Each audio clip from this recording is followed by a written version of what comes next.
What's up, HyperFast Nation? On this episode of the HyperFast Wealth Show, I sat down with an amazing guest. He has over 30 years of experience in real estate as a syndicator, operator, investor, and commercial broker.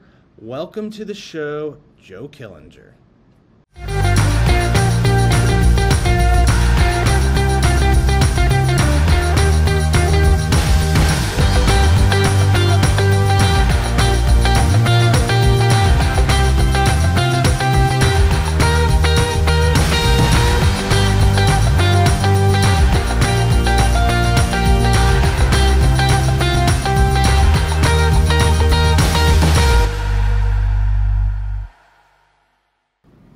Welcome to the show today, Joe. How are you doing?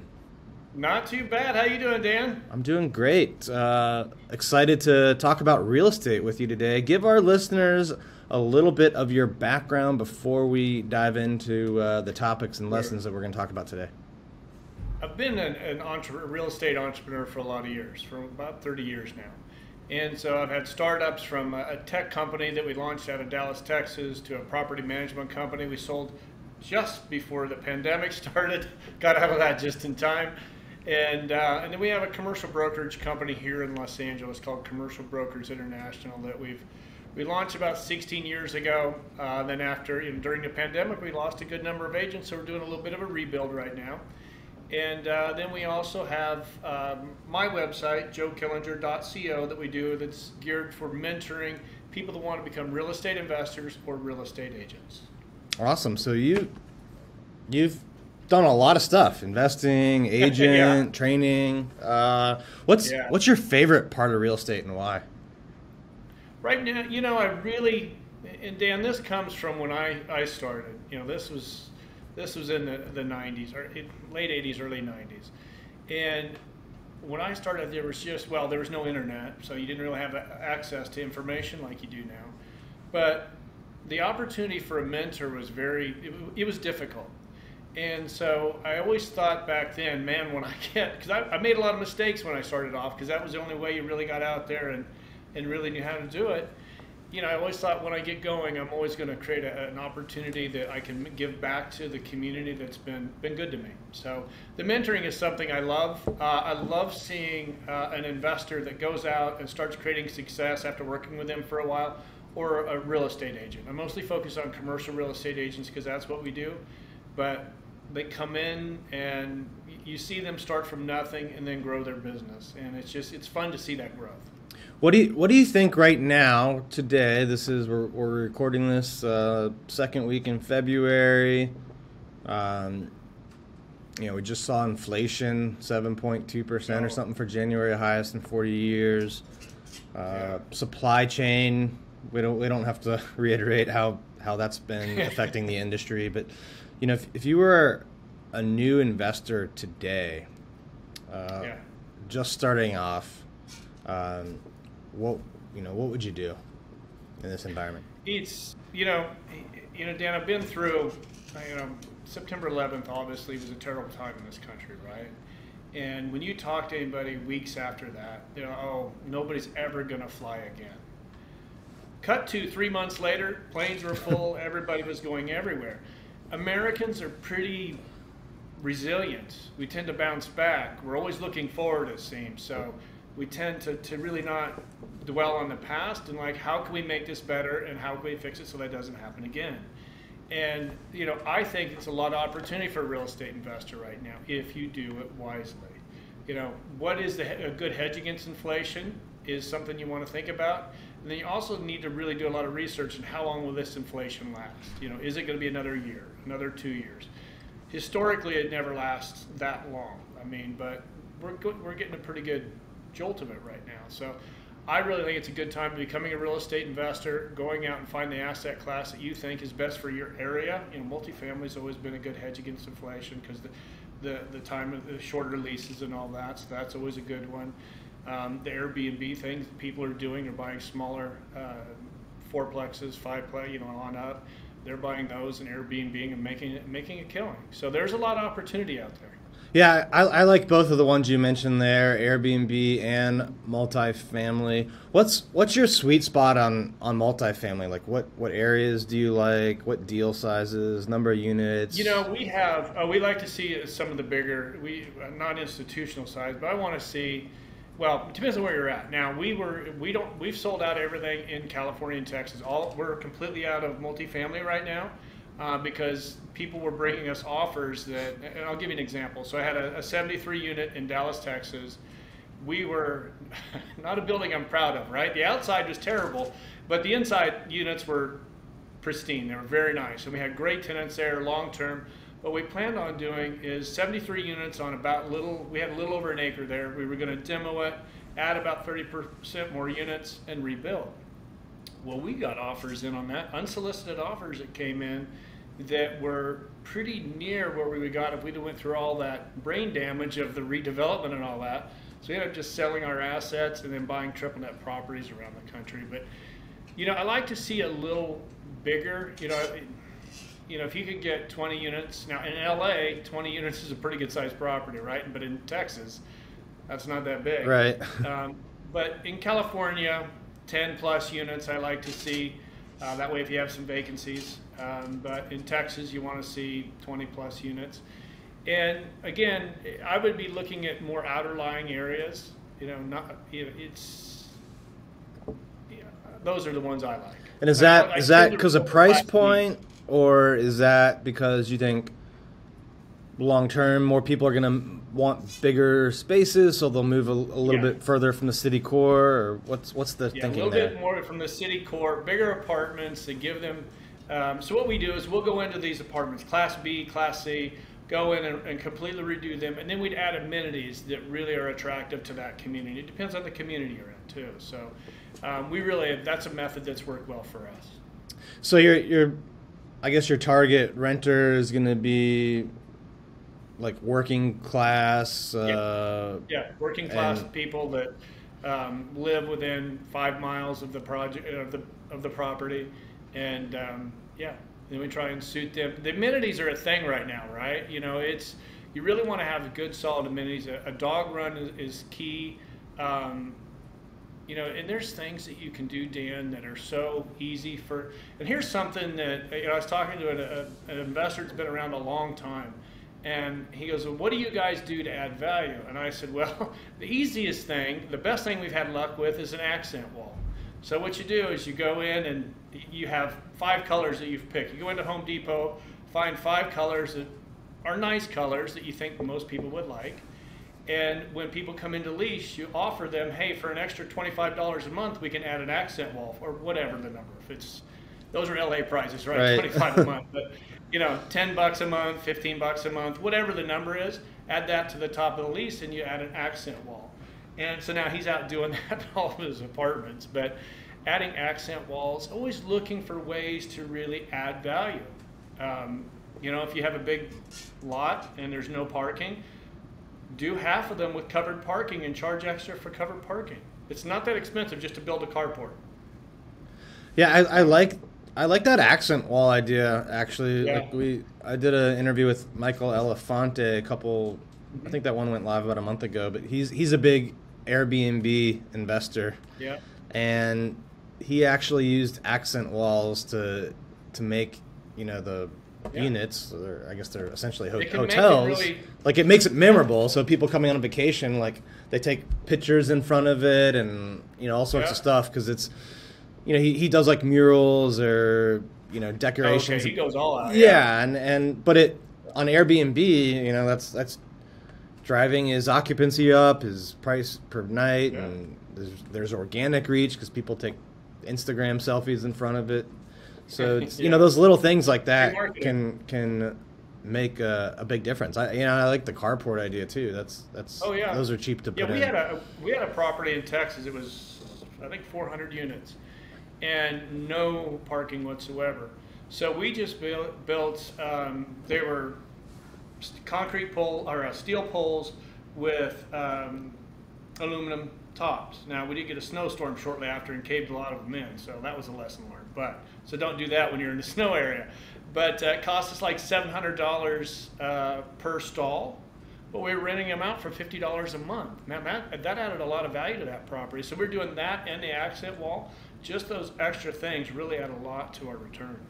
Now, if an investor were, going to come to you and ask for advice, like single family versus multifamily, like pros and cons, or Right. why should they do one or the other? What would you tell them? I'm a commercial guy. I really like right now. I'm really looking at multifamily and then converting multifamily people into triple net. But single family is great if you can get it's just hard to buy them right now, right? Everybody's hot after residential, so you're buying at the top of the market, and so you want to be careful with that. But and then once a single family home goes vacant, you're covering that mortgage payment all by yourself. Now, if you've got 3-4 units, at least part of that's going to be paid. So I tend to lead toward, if you want to start and you want to get investing, I would do, duplexes, triplexes, fourplexes at least, and then that way you can still do the lower down and get in. And it's a good way to get started.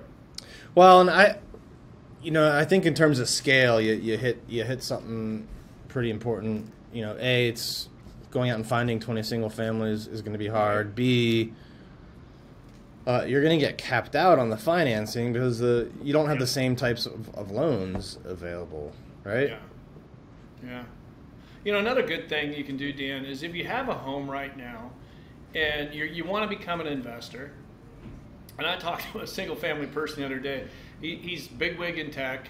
Has done very well because I want to really start investing in real estate. He goes, but our company's been struggling because of COVID, but I want to get started investing.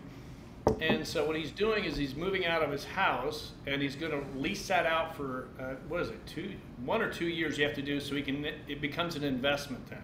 So he's going to rent it out, become an investment, and then he's going to exchange it into either multifamily or triple nets next year, STNLs next year.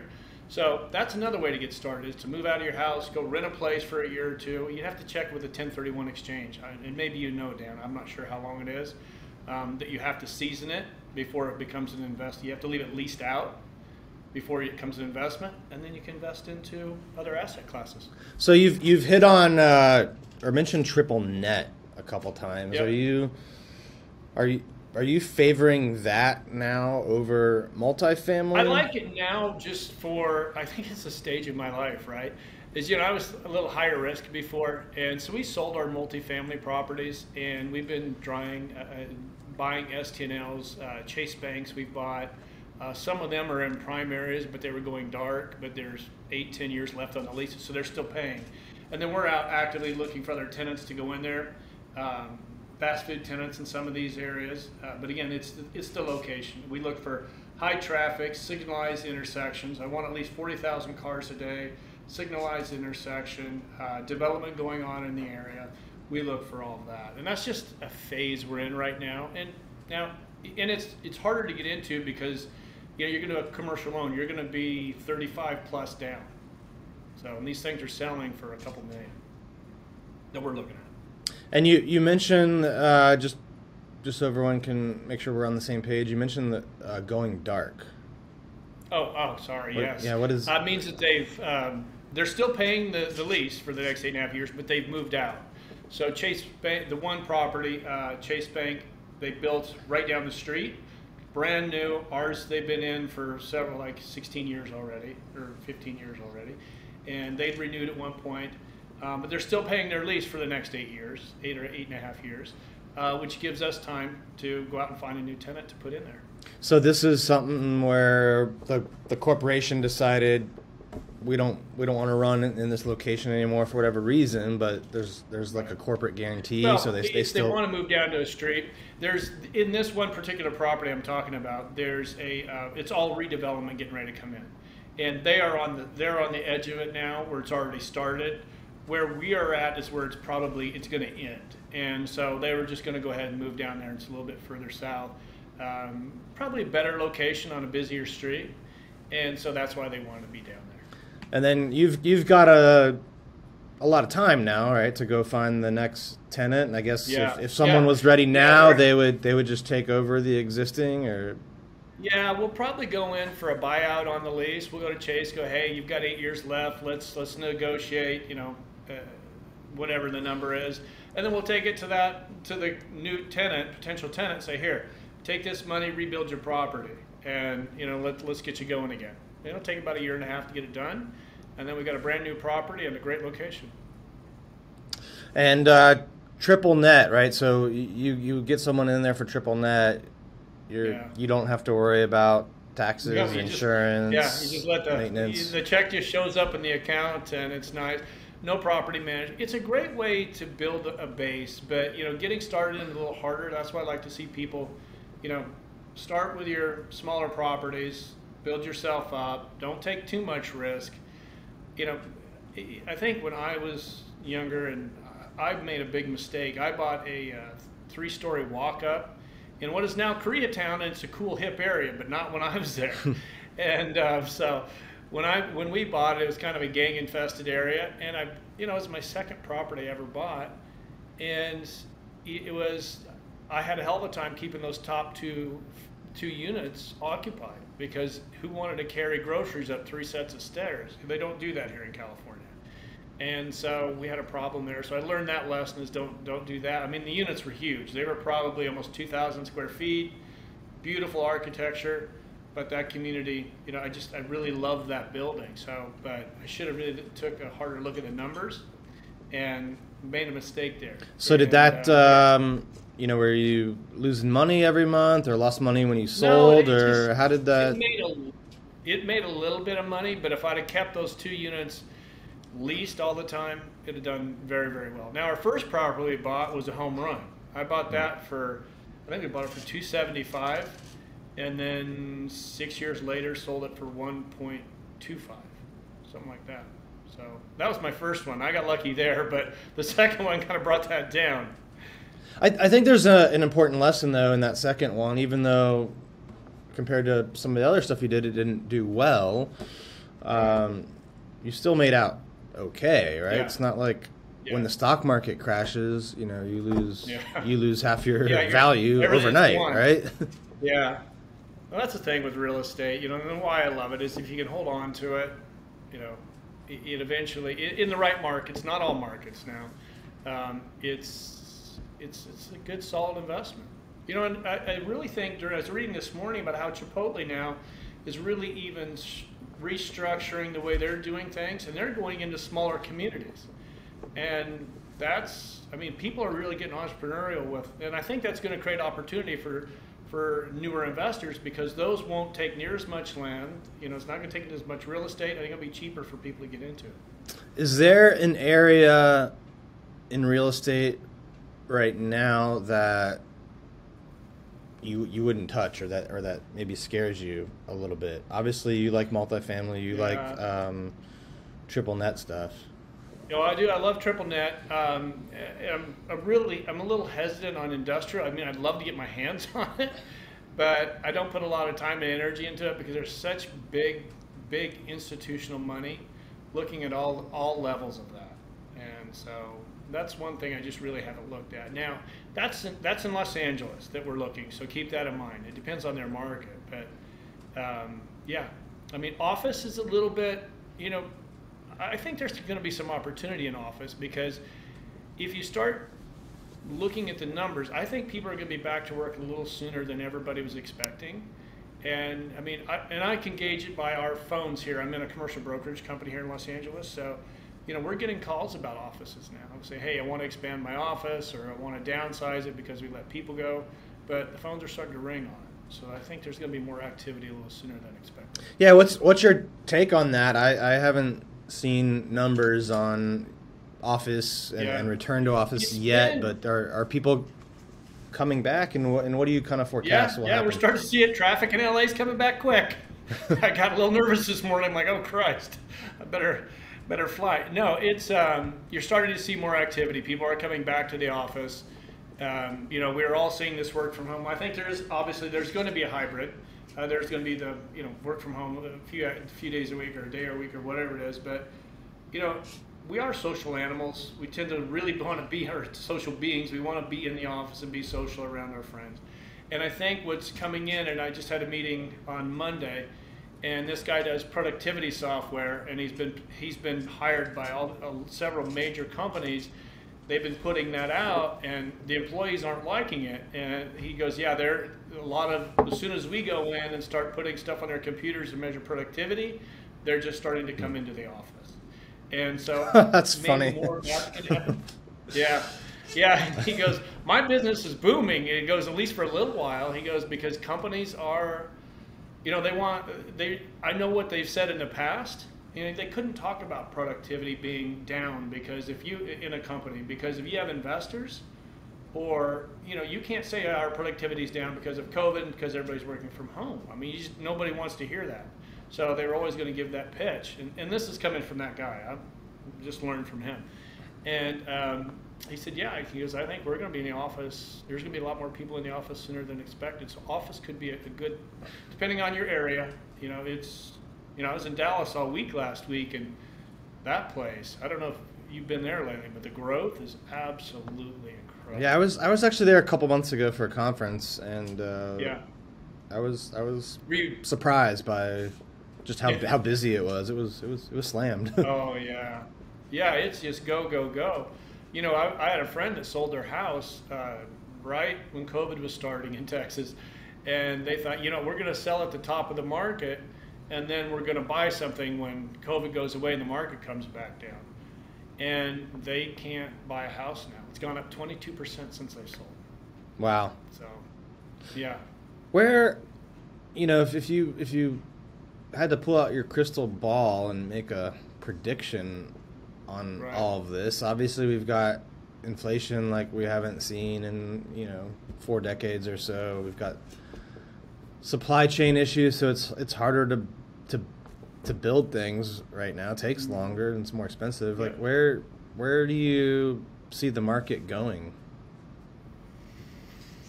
I think commercial real estate is going to stay pretty solid. It really depends on what they're going to do with these interest rates.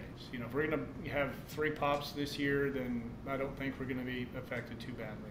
And a lot of it's been baked in already, right? So I don't think it'll affect us too much, but it depends on really what they do with those interest rates. So somebody that's new, you really want to be reading. You want to be on all these news channels every morning, reading the Wall Street Journal online. You want to be all that, staying on top of it. And that's one thing, Dan, is a new investor. I think a lot of people think I'm going to invest and then passive income, right? You still have to watch that market. You have to treat it like it's a day job. Right. And that's something that we do every day. We look at all the content that's put out. Look at, by the time I get to the office, I've looked at 6 different publications with my morning coffee. What lessons, you've been around for a while now in the real estate game. What lessons? Did you just call me old Dan? No, just it's you've got the wisdom and experience of seeing multiple market cycles, right? Right, yeah, I've seen it. Anyone who's been in this 10 years or less has only really known one kind of market. So, right. Being a veteran of multiple market cycles, what kind of lessons from those times when it's not like today would you tell people?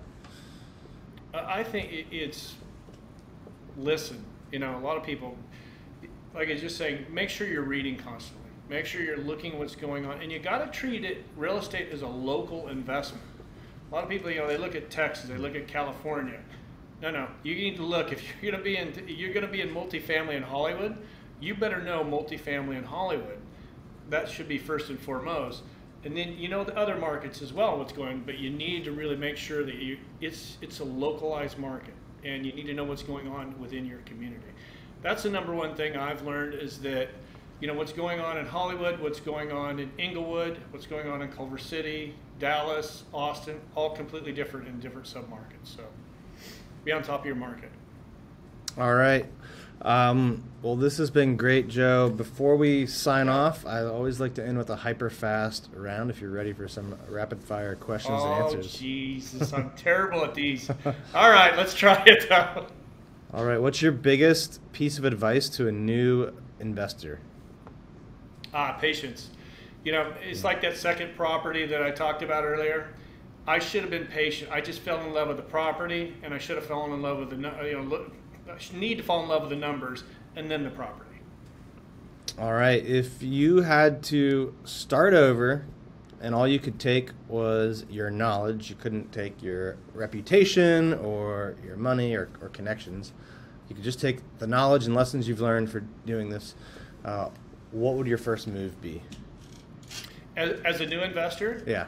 I would take a few $100s and put it into a real estate investment trust that I felt was secure, so I could start getting the information that they send to you and really start studying that. How is that investment made? What are they looking for?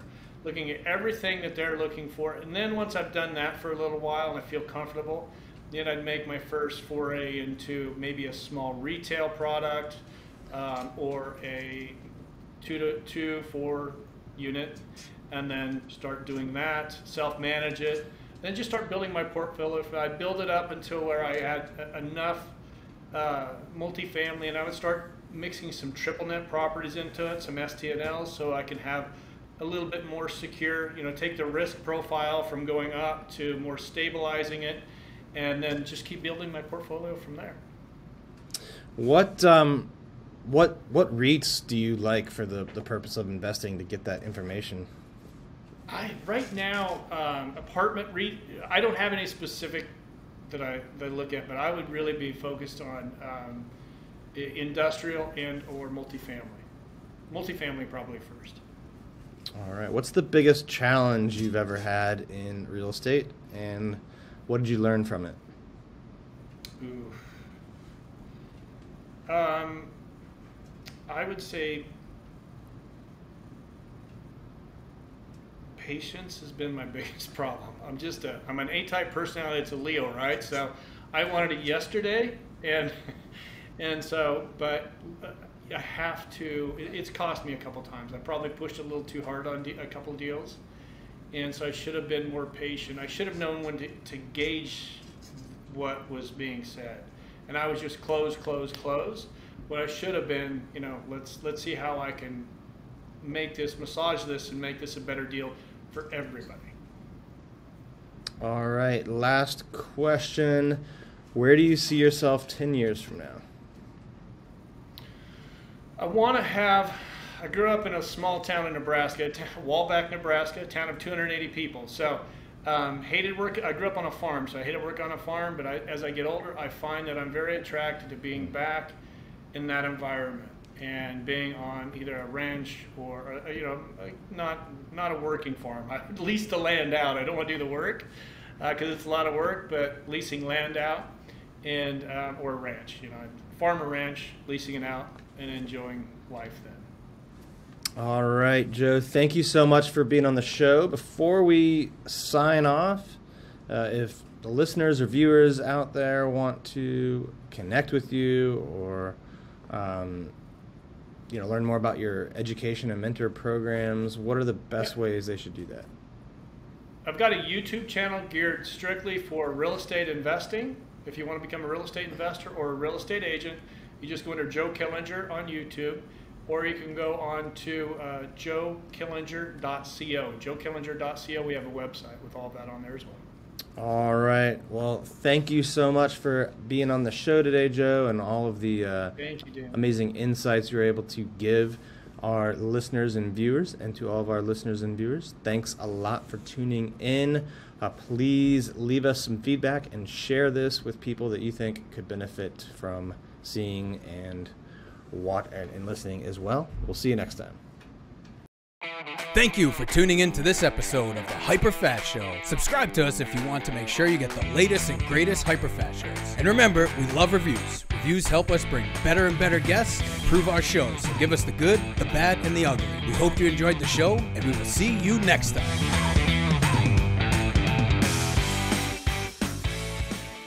Hey guys, thanks for sticking around to the end. I hope you enjoyed that video, and if you want to see more, click right here. And if you want 100 real estate tips from my best-selling book, click right here to download them instantly. And if you're new to this channel, click below to subscribe and turn on post notifications so you don't miss out. And leave some comments about what you think on the videos.